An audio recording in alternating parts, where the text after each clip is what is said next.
This episode of the Jesse T Show is brought to you by 46 and 2 Wealth Partners. This year, many people have lots of money questions.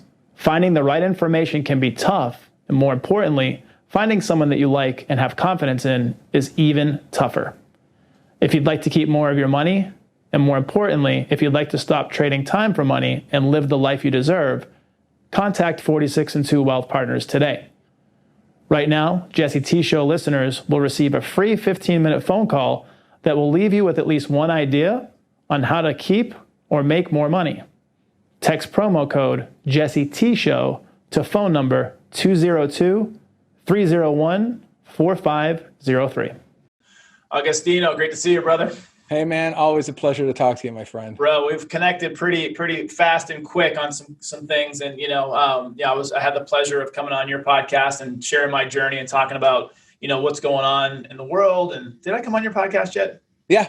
Oh yeah. I'm trying to remember.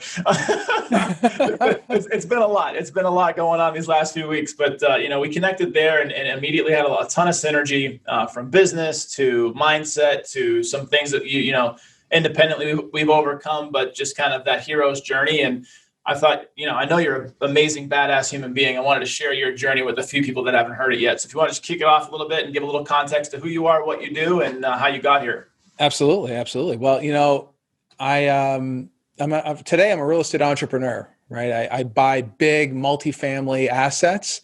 Now we also get into development as well. So we've actually just acquired the Rockefeller building in downtown Cleveland. And it's going to be a $110 million asset by the time we're done with it. And aside from that, we're also into the triple net business as well, where we're going off and acquiring these single tenant buildings just to produce cash flow for us and for our investors, right? But certainly wasn't always like that. There was a time when, growing up as a poor kid in Canada to immigrant parents, I had to basically learn English when I was a kid. But I had this knack and this burning passion for technology and computers. I wanted to be a tech entrepreneur. That was my thing. That was my dream. That's what I wanted to do. So like any kid, I got hardcore into learning how to code. I was coding when I was like 10 years old. I was writing software, writing code, little computer programs. I created my first little software company when I was 13. I already had it in my head that I was going to be an entrepreneur. But like many immigrant parents, they kind of discouraged me. They were like, you don't want to be an entrepreneur. It's very risky. Just go work for somebody, that kind of thing. And I fell into the whole rat race that many people fall into, the 40-hour work week, and not understanding the whole 40-hour work week concept. And I can share that part later on in the show. Fell into it. And I started doing that and decided to just go work for other companies as the tech leader, basically. And, rose through the ranks for numerous companies, eventually ending up as a C-level executive, CIO for a publicly traded company, youngest C-level executive in that company's history, even to this very day, I believe. And this is going back like 15, 16 years ago. And even though throughout that journey from a young kid to going to school, double master's degrees, going to work for a bunch of different companies, most crappier than others. Some of these companies are just garbage to work with, garbage people, garbage companies to work with. But I'm not allowed to say that, but I say it anyway.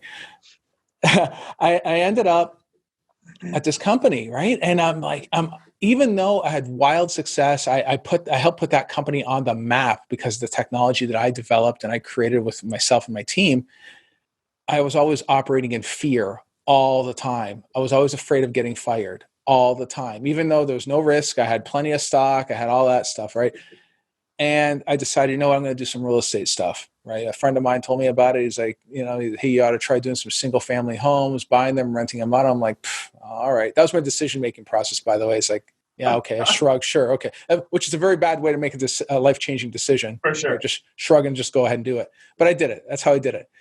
And I ended up buying some single family homes. That's how I got into the whole real estate thing. Like, so 16, almost 17 years ago at this point, buying single family homes at retail, renting them out, cash flowing them, collecting a few $100 here and there for each property.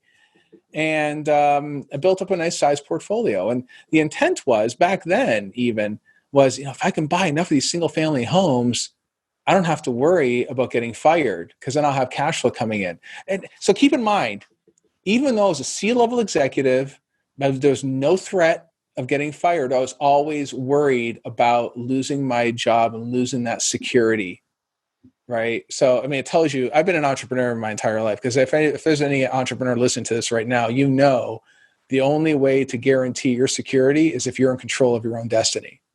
That's why we're entrepreneurs, right? But you know what, though? I started doing that, and I couldn't buy the houses fast enough because this is back in 2006, 7, when prices started going up, and I was very, very strict about what I bought, how I bought it. And if the prices were too much and I couldn't get the rent, I wouldn't buy it. What was the margin you were looking for in terms, was there a percentage or was there a cash flow number you were looking for me? Yeah, there's a cash flow number. I mean, I wanted to do at least $400 a house. That's it.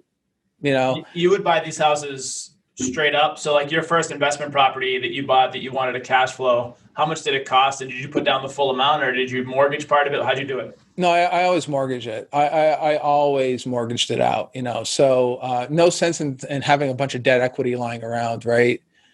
So my bonuses at this company, $100,000, $200,000, $250,000. So I had pretty sizable bonuses. So I had the cash to do it. Yep. And back then I also had the credit too, So for me to, and as you may recall, for some of your listeners that may be a little bit on the younger side, they were giving away money. Like they were just giving it away. If you can fog a mirror, they're handing you a check. I mean, It was ridiculous. People had 4, 5, 6 mortgages at one time that probably didn't have any business having one.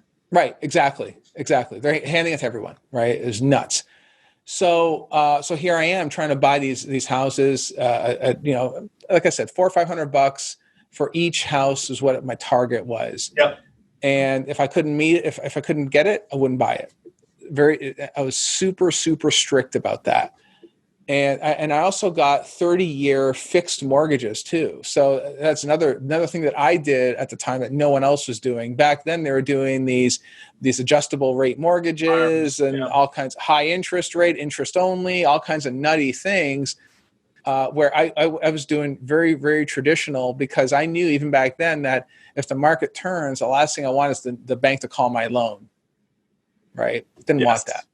And they will call that loan. I was in banking for years, and they were calling like lines of credit and personal loans after 2008. And one of my best stories to this day is, two of my best stories coming from banking was I got a client pregnant, and we'll talk about that in a second. And then I helped a client continue their dream to where they kept their restaurant dream alive, and now they've been operating the restaurant for maybe 7, 8 years. Nice. But both were loans that they wanted to call. So when I joke and I say kind of tongue in cheek, I got a client pregnant, they're a good, family friend of ours to this day, but they were going for IVF, so they were looking to get pregnant, and it was a husband and wife.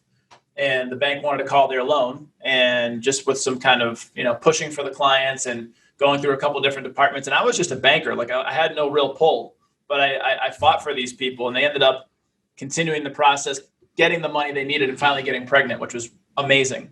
And then the second team was the folks that had a restaurant concept that hadn't even been built yet. They had put in money for, architect designs and all sorts of planning, and kind of had some equipment and things like this, but they hadn't even started the business yet. And they were at least 50 grand into this thing. And it was a pretty sizable chunk of their savings at the point. And they ended up almost calling that loan too. So needless to say, thank God they didn't. We pushed for them, and they ended up, they're in business now 6, 7, 8 years later. But going to your point, banks were calling loans. And if they didn't like it, if they didn't have an appetite for that risk, especially after 2008 when everything crashed, they were shutting things down. Oh, yeah. It was crazy. And it was shut down for years too, a couple of years, but it was about that point when that fear that really drove and motivated me actually happened at this company. It was a very well-run company, at least I thought so anyway. And this company, who I helped them go public. I helped them expand and grow. There was no way they could have done it without me. If I had not come along and built that technology, they would never be able to do what they're doing today, right? So I was an integral part of their success. And in the end, they ended up deciding, you know what? we're going to move in a different direction. They basically screwed me out of my sock. They handed me the box, you know the box, right? The GTFO box. Yeah.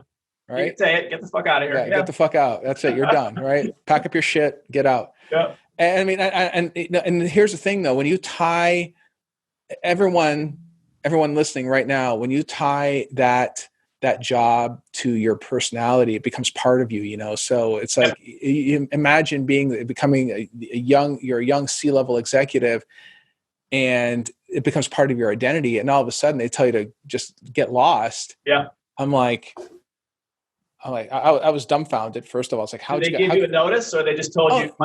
No, they don't. Just walk in the office. I mean, literally a week prior, the president of the company comes to my office and, oh no, you're great. I assure you everything's fine. Even though I knew something was up. You know, I knew something was going on. Corporate politics, BS. Yeah, but that's the point though too. It's like I made the mistake of letting someone else control my life, right? Yep. And what happened though, right after that, was I ended up going from job to job to job, no guidance. It's like sleepwalking almost. You were searching for something you weren't going to find because you wanted to be independent. You had to come to that term, you know? Exactly. And, you know, and shortly after I tried numerous times to start up my own companies. All of them failed. What kinds of companies? Software? Software, debt collection companies, too, call center companies, where I designed and built out all the software, which was better than what I built at the previous company. And I built it with far fewer people. I used offshore developers. I mean, I designed and built some really, really great advanced technology. I mean, I showed it to numerous companies too, and they're like, holy crap, how did you do this? It's like with no budget, you know, it's like I'm putting stuff together that some people have, that they throw millions of dollars at. It's like, and I used my own developers to do it. Shoestring budget, man. Plus that was an entrepreneurial feather in your cap too, and how to outsource, you know? Yeah. I mean, and I think part of it is that when you're hungry and your back's against the wall, you have no other choice. You're going to find a way to make some shit happen. Right. And the thing is though, is that, after all that stuff kept on failing, and then going through a divorce too, I mean, it kicked off what I call it the 10 dark years. And at that point, like I said, I mean, I was going from job to job. I think at that point I probably lived in, like, I don't know, 5 or 6 different states over the past, 3 or 4 years. I mean, I was just going from place to place to place, trying to find different jobs, trying to keep my own personal cash flow going, and which is a very wrong way to live your life. You know, it's like, instead of me deciding what I want my life to look like, I'm just trying to find the next guy to get a check from. Yep. Totally the wrong way to do it, you know? And, so I ended up, going to work for other companies, repeat again, go work there for a couple of years. And then next thing you know what, we're going to change directions, blah, blah, blah. And then at the C level, especially in the technology world, usually the last couple of years, I mean, if anybody's in IT, they're probably nodding their head like, yeah, that sounds about right. Yeah. So, but I had no goal. I had no drive in terms of what I really, really wanted, and that was the problem. That was the problem in my life at that time, was that I didn't have that. I had that goal was not set, and I was just living, like breathing. That's it. And it wasn't until, I'd say, about 5 years ago, when one thing I did was I came across, I learned about syndication. Okay. Real syndication. And once I learned about syndication and how to do it, that changed the entire spectrum of what I was able to do. But the key though, is that I decided, you know what, that's what I'm going to do. I will do real estate syndication. I will burn the ships. I will quit this long-term 20-year career in technology to focus just on real estate. And that's exactly what I did. Where did you learn the concept of syndication? For those that don't understand, explain a little bit what it means. Sure. So the thing is that here's a challenge for everybody right now. And this challenge will, if you follow through with this challenge, it'll change your life. Here's what I did. I went on LinkedIn, and for 30 days straight, I sent a message, one a day, to a person that could change my life. local person, preferably, right?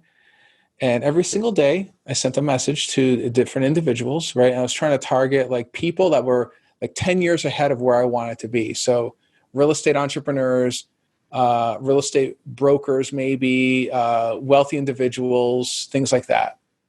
Local guys when I was living in Indianapolis. And of all those 30 days, 2 of them responded, of which one of them was still my friend today. It's this very day, right? And this is going back like now 6 years ago, right?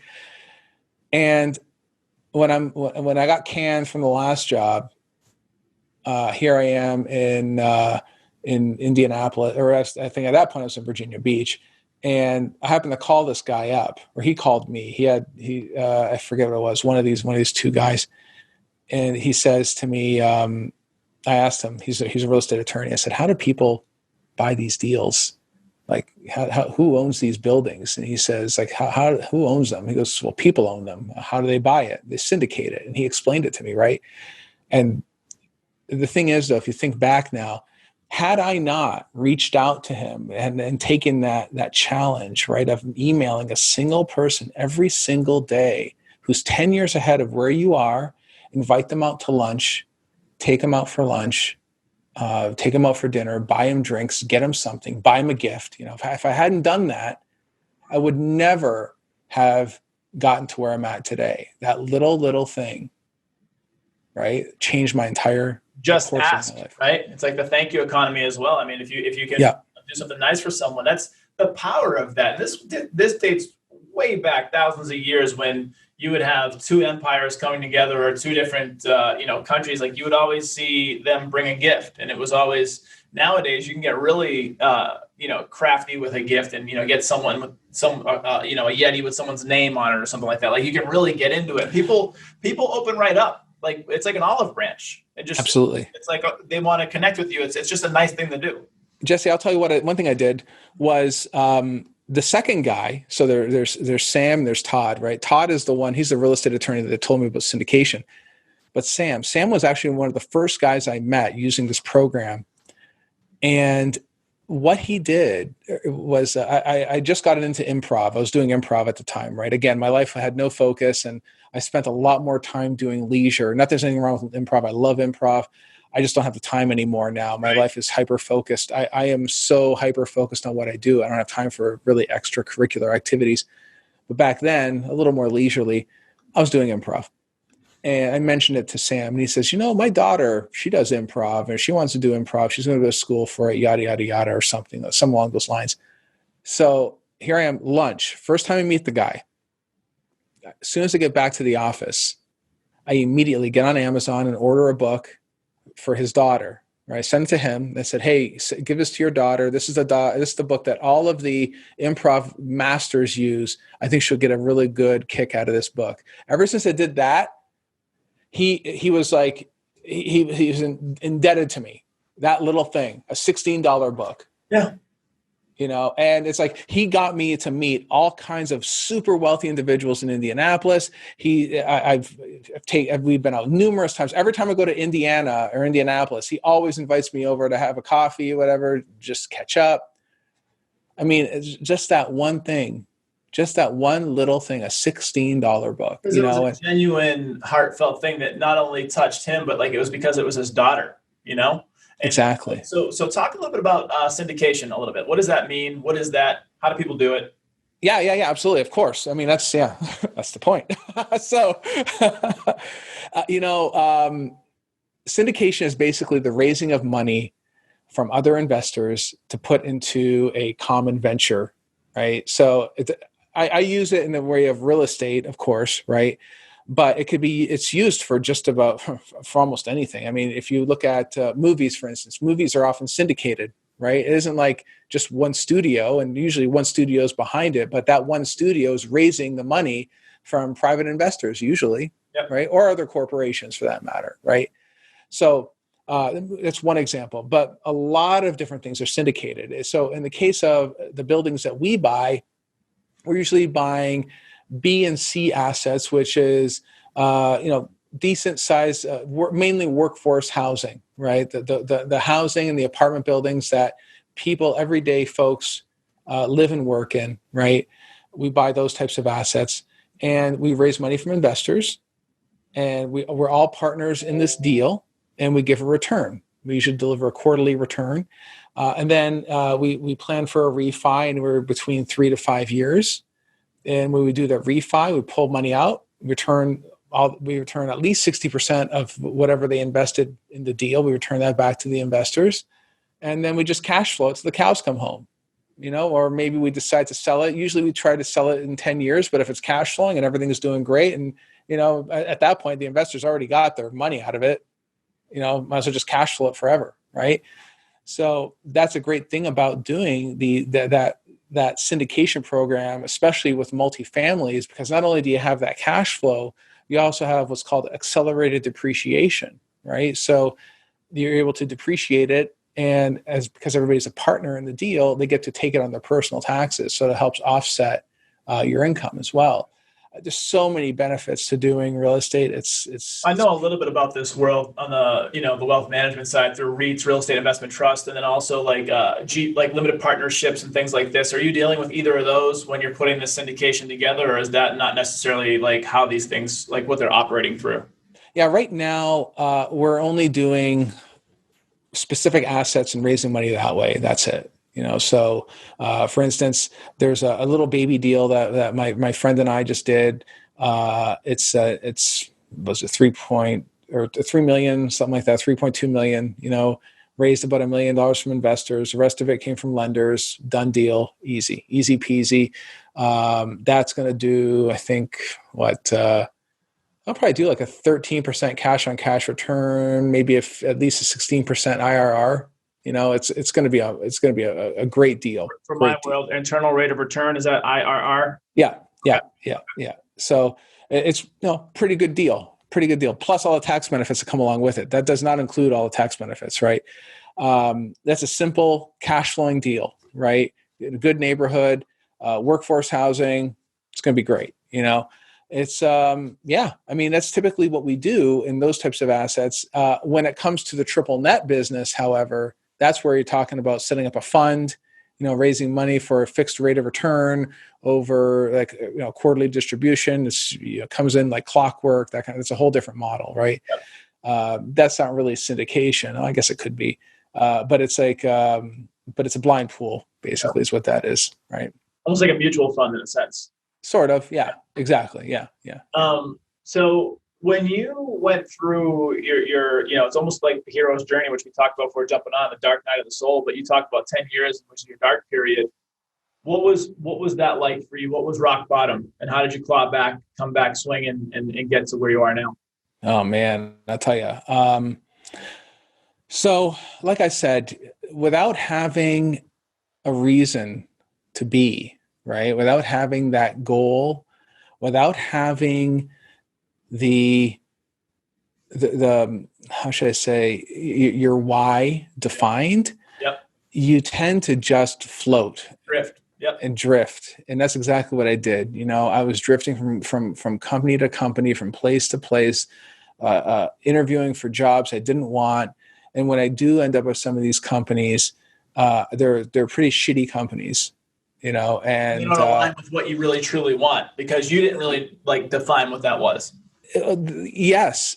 And they were just bad individuals that didn't know what they were doing. They had no business doing what they were doing. Didn't know how to run a company. I mean, there's plenty of those people out there, sure. and I'm sure for many of the folks out there right now who might be looking for a job, you can't say that. You can't say I work for a crappy company to the next company that you're interviewing at, because then you look like the bad guy. Yeah. And it's I don't know. I think it sucks that that's what it is, because people do end up at shitty companies. They just do. Absolutely. But shitty bosses, what? Shitty people to work with, shitty culture, all that. Yeah. And unfortunately, that happened to me on several occasions. At one point, I ended up going to work for some company in Florida, and became very friendly with the owner. He's like, "Oh yeah, come on down. You'll be running all the technology. Like we can do all these great things at this company." So I get down there, and then of course the company is on the verge of bankruptcy. I mean, he totally lied to me, right? He totally lied. And I'm like, oh man, what did I just get myself into? It was terrible. So it's like, and every time you make a mistake like that, it costs time and it costs money. And the thing is that we never get time back, guys. Our time never comes back. So I just wasted a bunch of time there. And then not to mention too, I also was supposed to get stock in the company, which never materialized. And so I took a lower pay and with the promise I was supposed to get some stock, which never showed up. And with common stock, you never get paid out in a liquidation when the company goes bankrupt. Right. And on top of it, right. I mean, there was a point there that I was going from company to company to company. I was renting apartments. I mean, they cut off my power, man. I mean, I had no power. Damn. Everything was shut off the water, shut off the power, couldn't pay the bills. That's how bad it got. How long did you run in that way of life for? How long did that go on? It went on for, I'd say, almost a year, What did you do? How did you get crafty with power? Did you get candles, lanterns? Did you have? Yeah, I mean, part of it is that I ended up having to use credit cards. I had to borrow money from my parents. I mean, it was awful, man. Yeah, it was awful, and it isn't like my parents are wealthy either. It's it was a very terrible time. And through the year, were you depressed a little bit? Were you still trying to fight through it? Were there lulls and peaks kind of thing? Like, how was that year that was the darkest year, it sounds like, for you? It's funny because that was a pretty bad time, but it wasn't even the darkest year. It actually got worse after that, So it was often very depressing. I would try to seek solace, like in trying to go get dates with women and stuff like that, which is not the right way to do it, Right. I mean, just because you didn't want to be lonely, and that was so again, not focused. That's why focus is super, super important. And eventually I ended up going to work at another company, another shitty company. Right. And at that point, now things were so bad, the IRS was calling me. I had all kinds of other issues with that. I mean, from companies I'd try to start but failed, but yet still owe taxes, and because the CPA did some things wrong. And next thing you know, I mean, I'll put it this way: at one point, I was working in a high rise. I actually thought about just jumping off and just be done with the whole thing. Wow, it really crossed your mind. It actually went through your brain. Oh yeah, I mean, it's like I was working on the 27th floor of a high rise on Madison Avenue. I can, it was not a problem for me to go up 2 floors and just, break a lock. It's easy to do. How close were you? Was it a thought, or did you actually start running the process through your head to you were maybe getting close to a date or something like that? Oh no, I wouldn't say it was setting up a date or anything else like that, but I did think about it for several days, and the only reason why I didn't do it is because of my boy, my son. It's the only reason why. Thank God. Yeah, if I hadn't had my son, there would have been no other reason. How old was he at the time? No, he was still only 1 or 2 years old. So I mean, he was a baby, and he definitely needed you. He needs you now, but for sure. Yeah. So it was pretty bad, man. It was pretty bad, and that's why having your goal and your why defined is super, super critical. So after I-Corps, then I ended up taking another job in Indianapolis. So I left New York City to go to Indianapolis. And the thing is, though, is that it was at that point that a couple of years after getting there, I started really focusing on self-development and self-improvement. And that's where the tide really started to turn. That's when I started doing the LinkedIn thing. That's when I started doing my daily affirmations, sitting down when you first wake up, go to the gym, come home. Something I still do today. And when everything is still dark and everything is still quiet, write out, what does your life look like in the future, right? Craft your life on purpose, right? I wasn't doing any of that stuff before. It's kind of like most people just live day by day, almost accidentally, and it's terrible, man. I mean, you don't have to live that way. And that's what I was doing. And the issue is that that's what we're trained to do, right? Even as kids, we're trained. I know it sounds bad because it isn't our teachers really told us this is what you need to do. We weren't told to do any of this stuff. We're told to sit down, shut up, and do your homework. And if you don't, just get in the fucking corner. That's what we were told when we were kids. And your podcast, a week or two ago, at some point talked about memento mori, which is a Stoic philosophy. It talks about saying, know that you're mortal, know that you must die, but let that be the motivation to live your best life every day. And how you show up in the world, you choose. And, there's this, I forget where I saw this just the other day, but it was another Stoic kind of thing. And I forget who the thought leader was behind it, but they basically said, like you're talking about, people that are just drifting through life and people that are just kind of don't have a plan and don't really show up every day. But they're afraid of dying. And the quote was like, but you're already dead. Like, you're not even living. You're just completely throwing away your life. So what are you afraid of dying for? You're already done. Right. So what shifted in your, like, for practical purposes, were there thought leaders that you started listening to? Was there a book that, put your ass in gear? Was it kind of an amalgamation of all those things where, like, it was a thought leader, it was a book, it was an inspirational speaker? Like, what took you from thoughts of suicide to, like, stepping into, okay, daily affirmations, working out again? Because, obviously working out is one of the best things you can do to for so many reasons. But, like, how did you get back on track? There was at first there was a podcast I stumbled on. It was Knowledge from Men, I think it was, right? And I stumbled on that. I started listening to some of the episodes. It was good information. And then because I started paying attention to YouTube, which I hadn't been doing, I saw an ad for Tai Lopez. I watched Tai Lopez, and he recommended a book on the shortness of life by Seneca. Another Stoic. Seneca. Another Stoic. That's actually the one that got my ass into gear, because when you realize how much time is wasted sitting in front of a TV, just binge watching movies and just or drinking in excess. Like, I see oftentimes on social media, look at me, I'm drinking 18 bottles of wine. It's the pandemic, blah, blah, blah. And eating bad food that's not healthy. Years. If you accumulate everything, it's years. If you take an hour here, an hour there, an hour here, it's going to be years of your life that you've done that. So are you going to be happy when all's said and done? And Jesse, more importantly, it's years of your life you're never going to get back. And right. because of every passing minute, every passing millisecond, it's going into these machines that we live inside, and it's degrading them that much more. Yep. Until a point where you're not going to be able to do things like this anymore. We're not going to be able to have a solid conversation like this, because our mind does not work as fast as it does today. The most important thing in this world is time.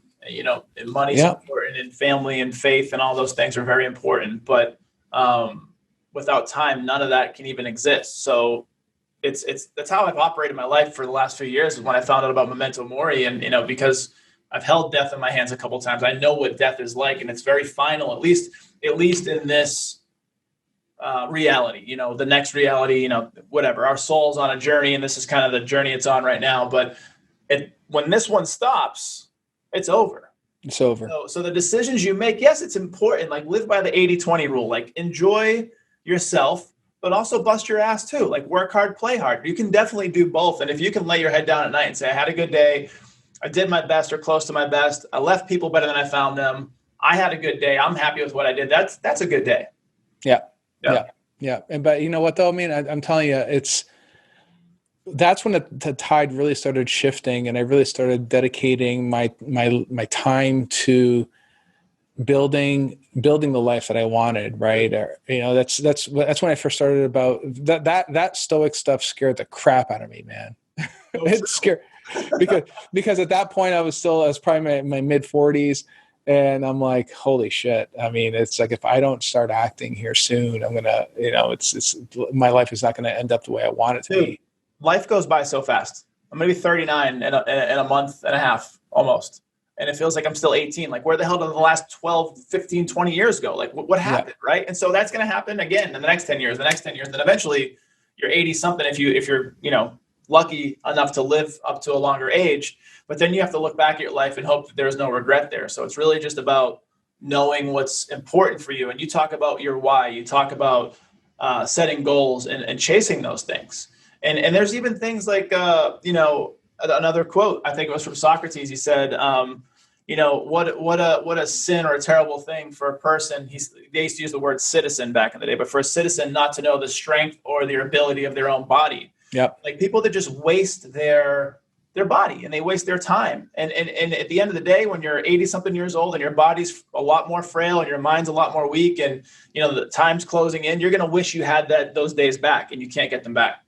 That's right. That's right. I mean, hey, and for me, unfortunately, I only started like doing boxing and MMA. I was 40 years old at 40. Better late than never. I started at 40, man. So it's like better late than never. I know. But what's funny is that here I am. Like I was actually sparring with like kids in their 20s or early 20s, and sparring with them. I mean, I kept up with them just fine.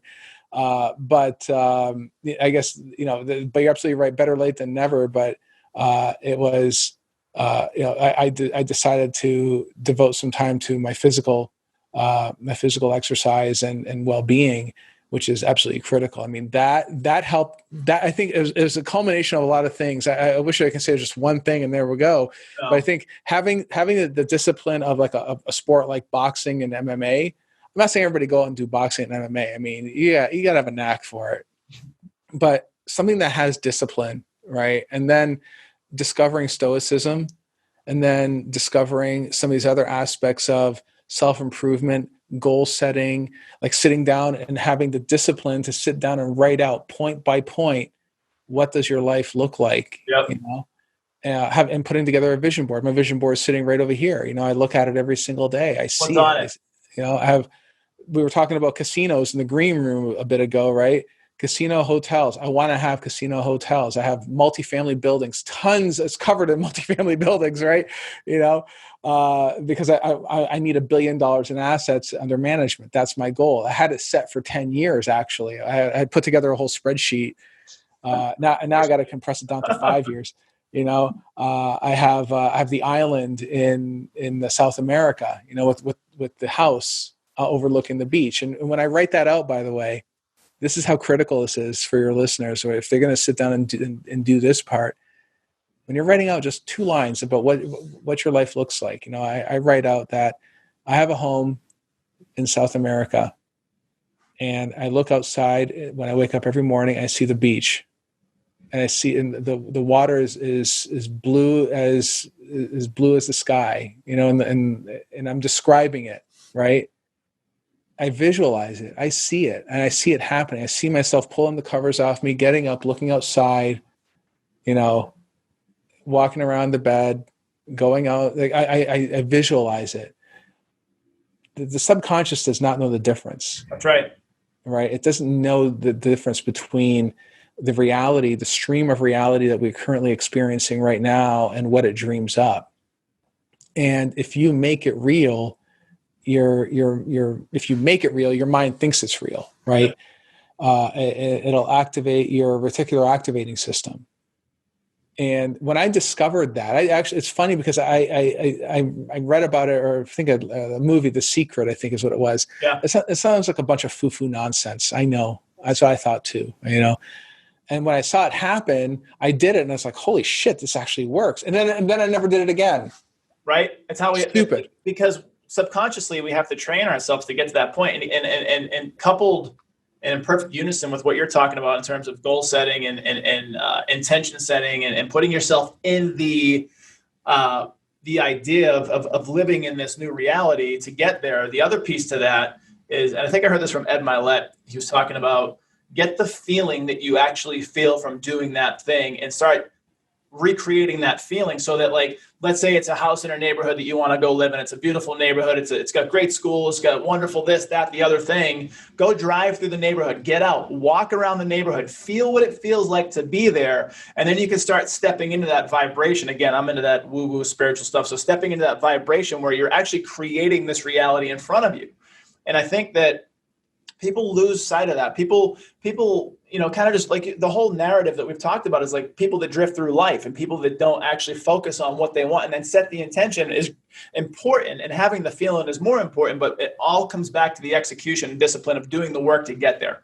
Absolutely. I mean, another thing they can do too is not only just driving around to the different neighborhoods, you know what? Go to the best hotel in your area. Maybe it's a Ritz-Carlton or something like that. Go sit down at a like oftentimes I'll have like a nice seating area, not at a table, but like they'll have a nice seating area, and order a drink, a nice martini or something that you would not normally order, but you like, of course, right?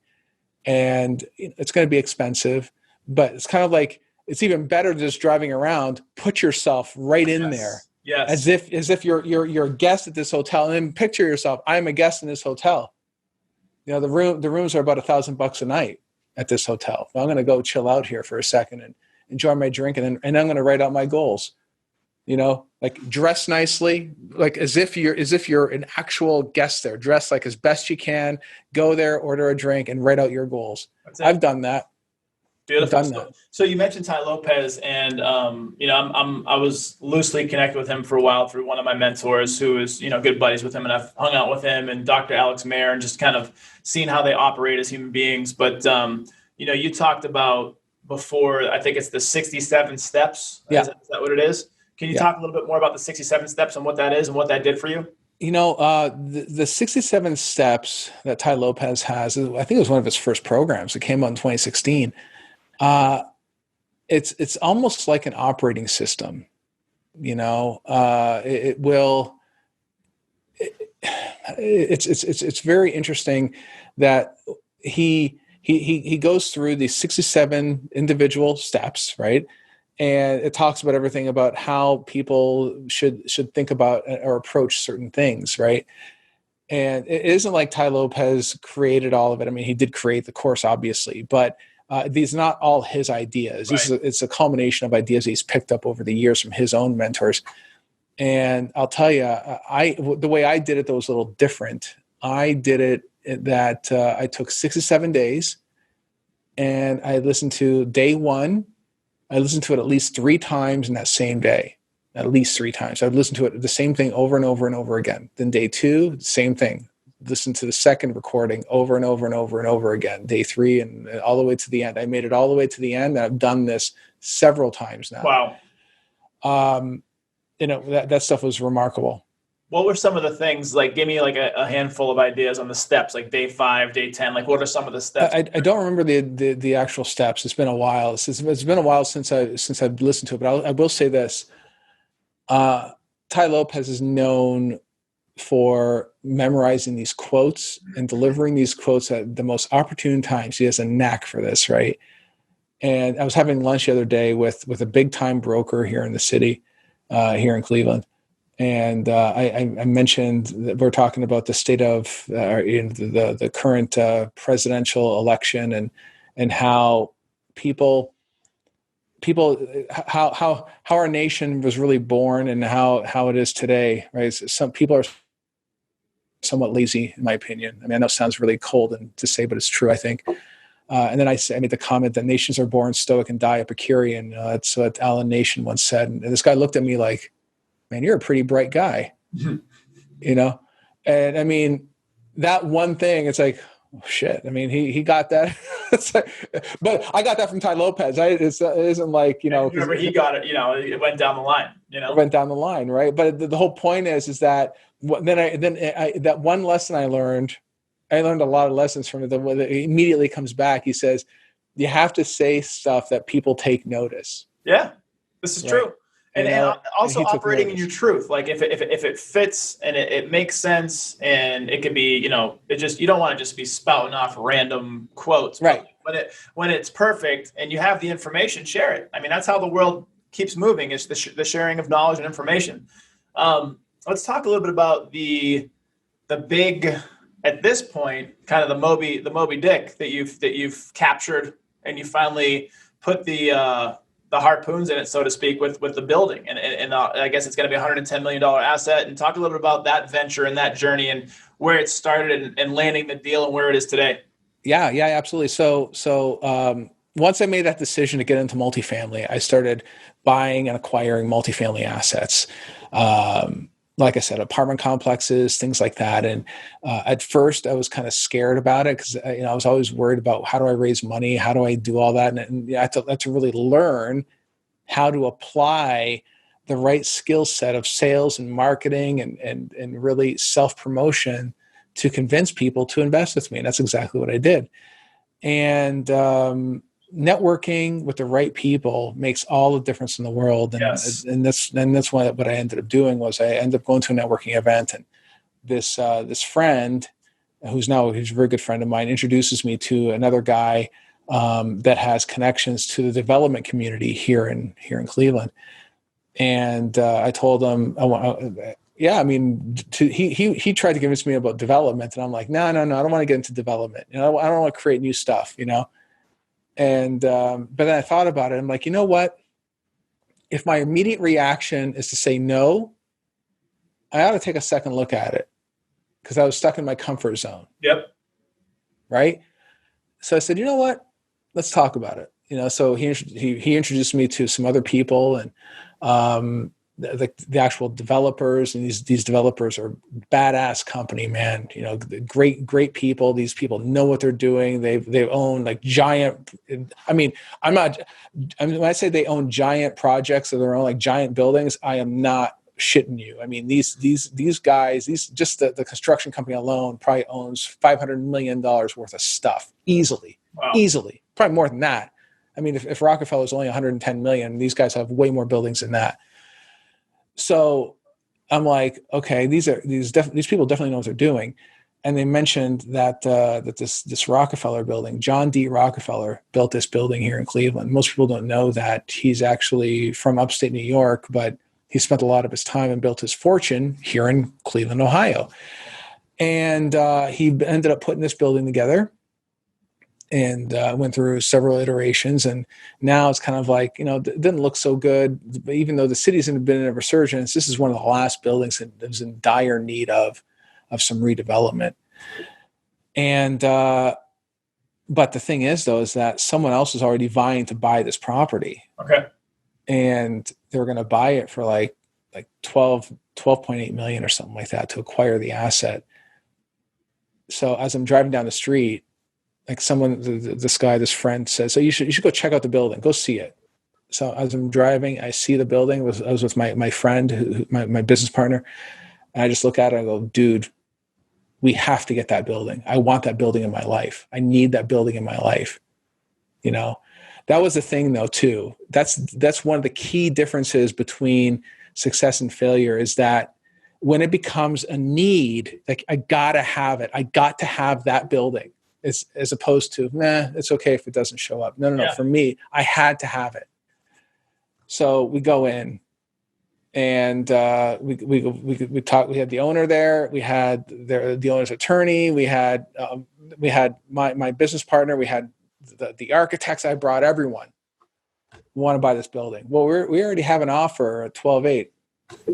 What do you need to get it done? Well, would you go to 13? 13 done. Give me a document right now. I'll sign it. Let's go. Let's go, do it. Let's go. I had no idea where I was going to get the money from. Right. I knew. I had some idea as to where I would get the money from. I shouldn't say I don't have any idea, but between Kenny and I, we would have figured it out, right? I wasn't that worried about it. Let me ask you a question. So there's this thing in my world, maybe you know about this too, but like at different levels in different places, but accredited investor, someone can show, the cash flow, they can show the money, and they can show all these different things of how they would actually be able to complete this transaction.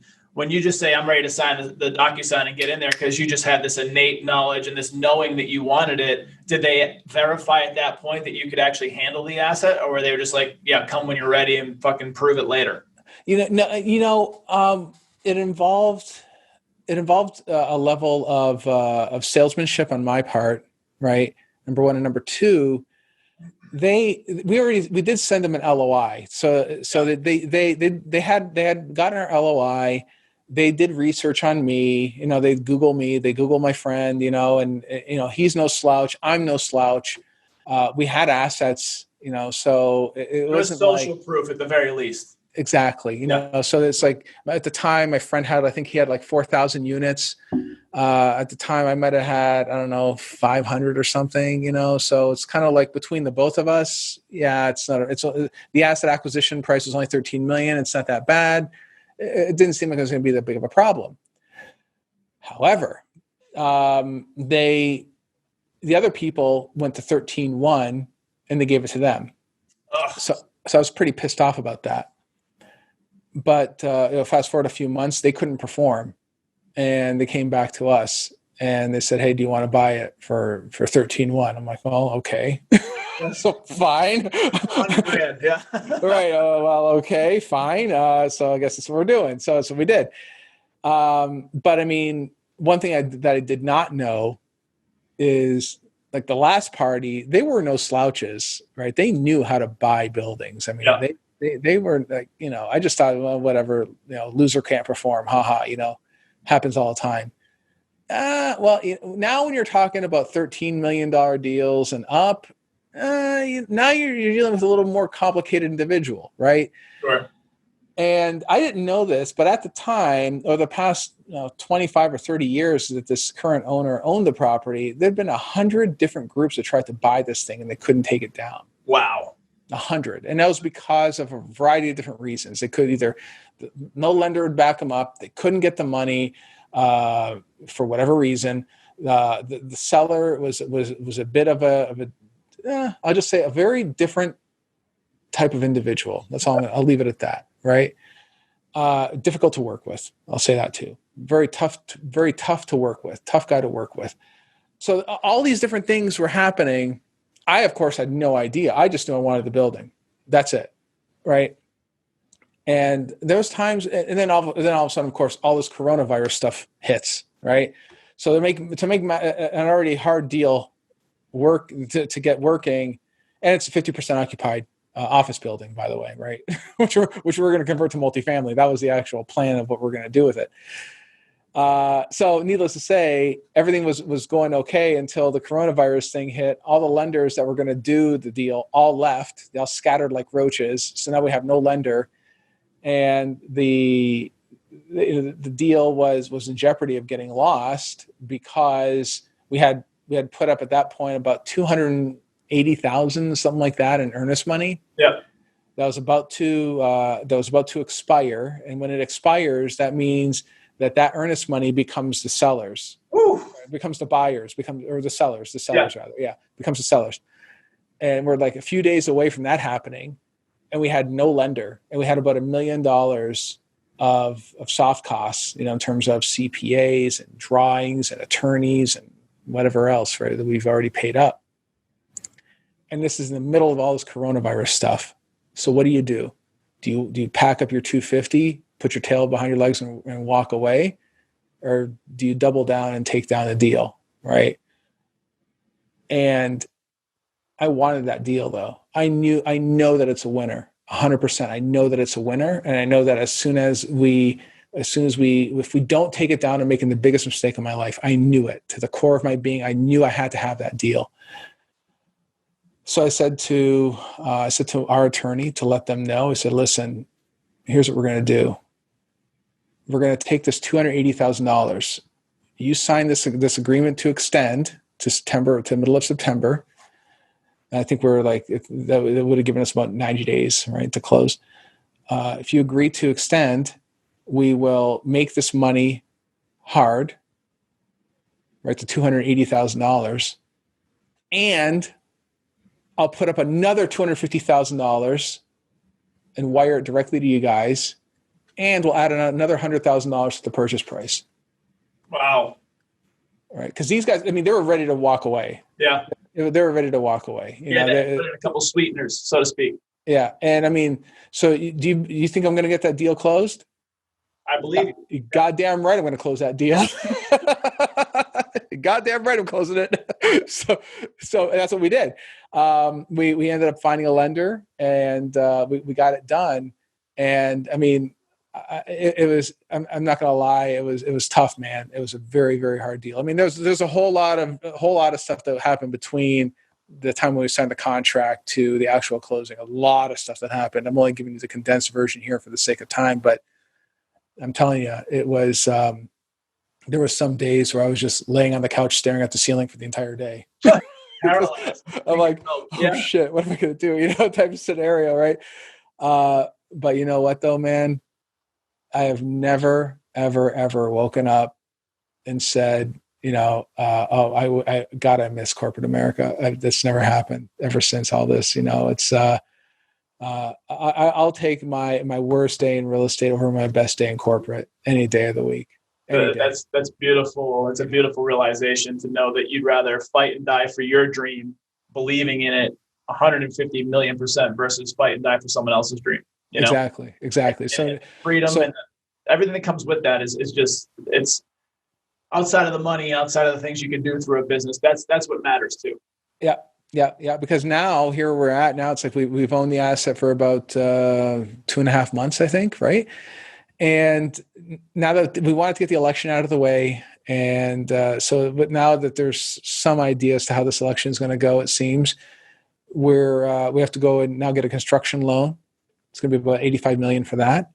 And we're going to go ahead and start, once we nail all that down, hopefully in Q1, kick off the redevelopment of this beautiful building. It's a beautiful historic building. It's going to be, I think it's going to be the gem of the public square area. It's just going to be a remarkable deal.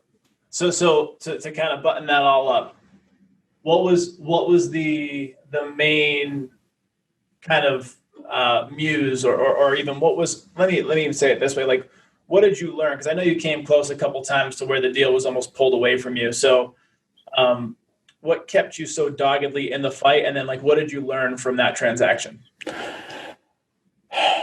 I'll tell you, I spoke to the RIA. So oftentimes I'll host a RIA event, Real Estate Investor Association event, right?